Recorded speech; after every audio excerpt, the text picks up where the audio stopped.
Hey there, it's Jared Hamilton with the Hamilton Group at Cherry Creek Mortgage. Welcome to another edition of Java with Jared. Happy Friday, everybody. Hope you're doing fantastic. Well, once again, the sun is shining here in Denver, and it's nice to see that sun out there and everything just bright and cheery. And for interest rates this week, it was pretty bright and cheery as well. Interest rates finished the week better than where they ended last week. In fact, we're back to one of the all-time best levels in the last 2 years. We've reached this area a couple of times since 2014, so interest rates are really fantastic. Now, the big number this week in terms of economic data was the jobs report, and that came out today, and it was a bit of a surprise. Actually, there was only 160,000 jobs added to the economy. Expectations were for about 200,000 jobs added to the economy.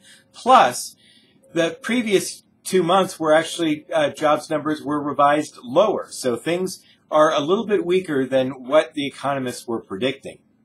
We saw the unemployment rate remain at 5%, and the labor force participation rate, that actually got a little bit worse. Fewer people were that could work were actually working. It was down to 62.8%. It was at 63%. So only 62.8% of the non-institutionalized, meaning people in prisons and such, of the workforce who could work are actually working, which again doesn't really help the overall economy. Now, one thing that was a bit inflationary was we did see the average hourly earnings go up, so that's a bit of inflationary. But this weaker than expected job number, and it wasn't, just an absolute stinker. I mean, we need about 125,000 jobs added to the economy to keep up with the birth-death ratio. So it does mean that there's more people working than going away, but it's just not very good for growth.